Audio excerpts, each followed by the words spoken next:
Okay, so I managed to squeeze all my tobacco into that pot, and as you can see it's sort of overflowing a little.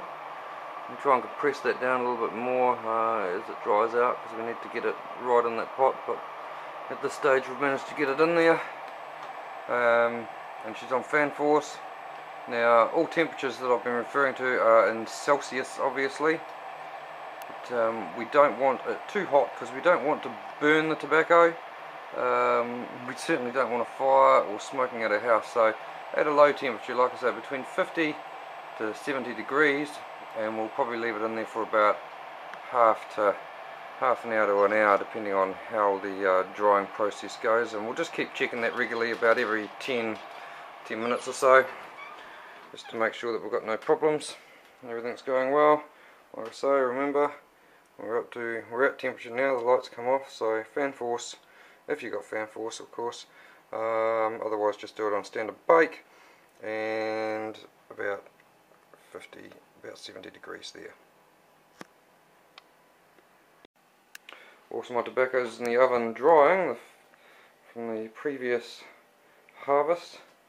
I'm now going to spend the rest of the time while it's doing it stringing up this tobacco, getting it ready to go in the shed and dry out for the next batch, which probably won't be for another month or so, because that amount that I have in that stove there in the oven will probably last me and my wife. I'm picking at least probably about a month with the amount of tobacco that we're going to end up with. Okay, so we now have our tobacco nicely dried. As you can hear, it's quite crunchy and brittle now, to the point that it's going to fall apart on us. So it's a nice pot full of tobacco, all nicely dried, ready to absorb the alcohol. Now while I was away, while that was drying, I filled in my time, and I have strung up a run of leaves, which was one pile that I had, and it's about an average of about 100 leaves on there. And that's somewhat a lot more than what I would do normally. I normally got about 40 leaves per run, so this is quite a large batch, and I still have that whole pile there, which I haven't even touched yet. So that was just the one pile that was sitting there before. Now when you're drying them like this, a couple of things that's important. One is you don't want them too closely together. You want them reasonably sort of spaced apart a bit if you like. This might be a little bit tightly compacted together, mainly because you need some airflow flowing through it, so that it can dry, the leaves can breathe, and it avoids any mould that may start occurring in the drying process. You also want to dry it in a room that's dark, has a little bit of airflow in it, obviously to keep the moisture away from the leaves as it's dissipating out of the leaf. But you don't want it too hot either, because the leaf needs to dry slowly, so that the chemical process that happens in the leaf as it's dying allows the greenness to actually get removed from the leaf, which happens over a period of time of the leaf drying out. If it dries too quickly, if it's too hot and it dries too quickly, then you're left with all the greenness in the leaf, which consequently doesn't really taste. It leaves a bit of a taste behind on the leaf. I've still smoked it while it's been greenish. As I showed you before, some of those other leaves were a little bit green, but that's got a lot to do with the maturity of the leaf as well. They need to be mature when you pick them. So so when we go and put that in the shed later on, I've put it in the shed up in the roof. It's not too hot up there. It gets a bit of an airflow because it's not a sealed shed as such, and it allows the leaf to dry out nicely and the greenness to fairly well dissipate out of it. So we now have, back to here, we now have our pot full of dry tobacco, and we're going to cure it today with some bourbon. I actually brew my own alcohol as well, which makes it a bit more economical. So we have today some bourbon, getting close to half a bottle of bourbon there. Now normally I'd put about a cupful of bourbon to about 10 to 15 leaves. Today, as you know, we've got 30 to 40 leaves in there, so I'm picking, we maybe end up using probably a good majority of that half a bottle of bourbon. And once again, by brewing your own, it certainly is a saving. So we just simply now pour the bourbon over, drizzling it over the whole lot to try and get it to cover the lot. I won't put it all on just yet, but we'll give it a good dosing, something like that. So we've still got a little bit there for later. Now that that's now going to be soaking in the bourbon, I put a lid on it. Okay, and that just stops the alcohol from evaporating out of our pot.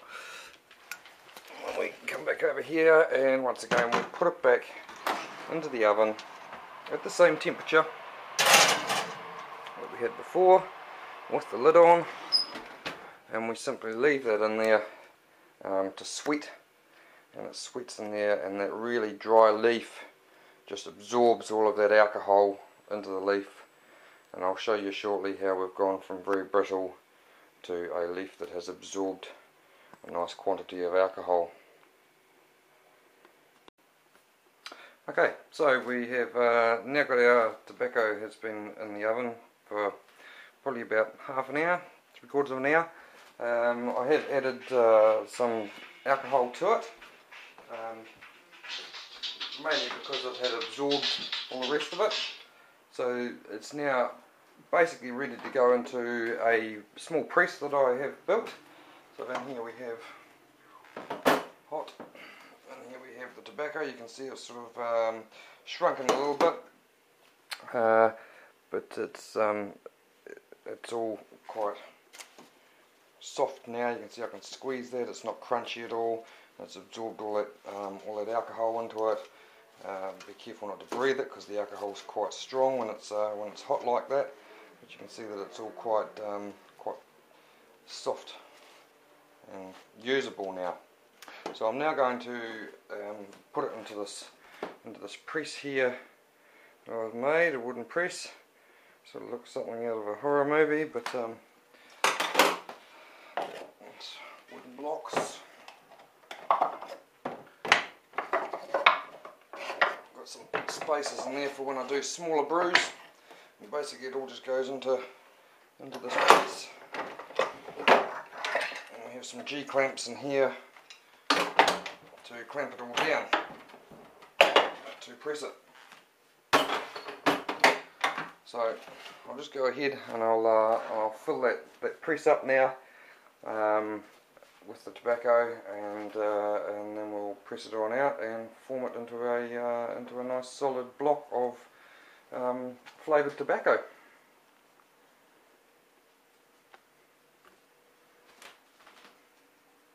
As you can see, it has been fairly well used before, quite stained with alcohol. Cheap and easy to make, but effective nonetheless. Okay, so I now have my press full of tobacco. Now, as I was saying to you earlier on about not cutting it up, this is the point at the stage where it's handy to have it as leaves still, as opposed to shredded, solely so that we can put it in the press and we can compress it. This makes it easier basically for carving up at a later date when it's compressed, and it also just squeezes all the excess alcohol out of there as well, and forms it into a nice solid block, so that it's easy to deal with, easy to manage, and when you're carving it up, you're carving up many leaves all at once as opposed to individual leaves at a time. So I'll go ahead now and I'll get that pressing on there, and we'll come back and I'll show you shortly how that's working.